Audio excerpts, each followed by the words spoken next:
నమస్తే, welcome to GX9 news. Perampeta గ్రామంలో దారుణ హత్య కలకలం రేపింది. కుటుంబంలోని పాత భూ వివాదాల నేపథ్యంలో సొంత బాబాయ్ను మేనలుడు కత్తితో అత్యంత దారుణంగా హత్య చేసినట్లు సమాచారం.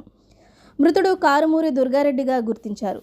గ్రామంలోని సేవా కేంద్రం ఎదురుగా కారం సంచితో వచ్చిన నిందితుడు ముందస్తు ప్రణాళిక ప్రకారమే దుర్గారెడ్డిపై కత్తితో దాడి చేసి హత్య చేసినట్లు స్థానికులు చెబుతున్నారు.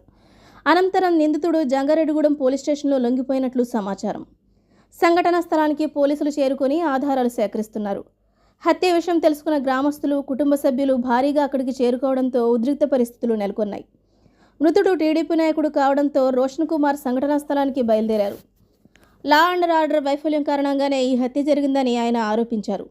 దుర్గారెడ్డికి ప్రాణహాని ఉందని తన కార్యాలయం నుంచి ఎస్ఐకి ముందే సమాచారం ఇచ్చామని, ఆ సమాచారం ఇచ్చిన గంటలోపే హత్య జరగడం అత్యంత బాధాకరమని ఎమ్మెల్యే ఆవేదన వ్యక్తం చేశారు. పోలీసులు కేసు నమోదు చేసి దర్యాప్తు చేపట్టారు.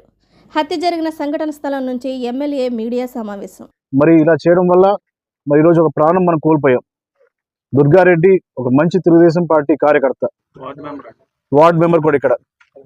మరి ఈ ఇన్సిడెంట్ జరిగే అరగంట ముందు మరి నా ఆఫీస్ నుంచి నేను నా పిఏఎస్ఐకి ఫోన్ చేసి ఇట్లా దుర్గారెడ్డి గారికి మరి అన్యాయం జరుగుతూ ఉంది, తనకి ప్రొటెక్షన్ ఇవ్వాలి, ఈ విషయంలో మీరు జాగ్రత్తగా చూడండి అని చెప్పిన అరగంటకే మరి ఇక్కడ తను హత్య చేయడం జరిగింది.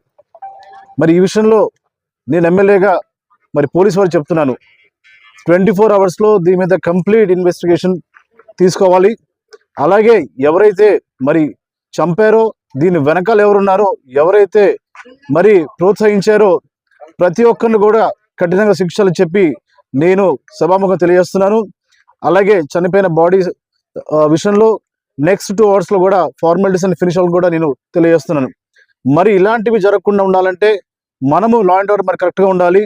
మనం ఏదో కోడి పంది ఆడ పట్టుకోవడం, పేకాడ పట్టుకోవడం ఇది కాదు లా అండ్ ఆర్డర్ అంటే. మరి ఈ రోజున ఒక కామన్ సివిలియన్కి ప్రొటెక్షన్ ఇవ్వడం, మరి ఒక నిండు ప్రాణం పోవడం మాత్రం నేను సహించడం లేదు. ఈ విషయంలో మేము కూటమి కార్యకర్తలు, అలాగే నాయకులు అంతా కూడా చాలా చాలా చాలా బాధపడుతున్నాం. తప్పకుండా దీని మీద కఠినమైన చర్య ఉంటుంది. నేను పేరంపేట గ్రామస్తులకి, అలాగే ముఖ్యంగా దుర్గారెడ్డి కుటుంబ సభ్యులకి కూడా చెప్తున్నాను, మేమందరం కూడా మీకు అండగా ఉంటాం. ఇలాంటివి జరగకుండా మరి పోలీసు వారు చాలా జాగ్రత్త తీసుకుని చెప్పి నేను హెచ్చరిస్తున్నాను.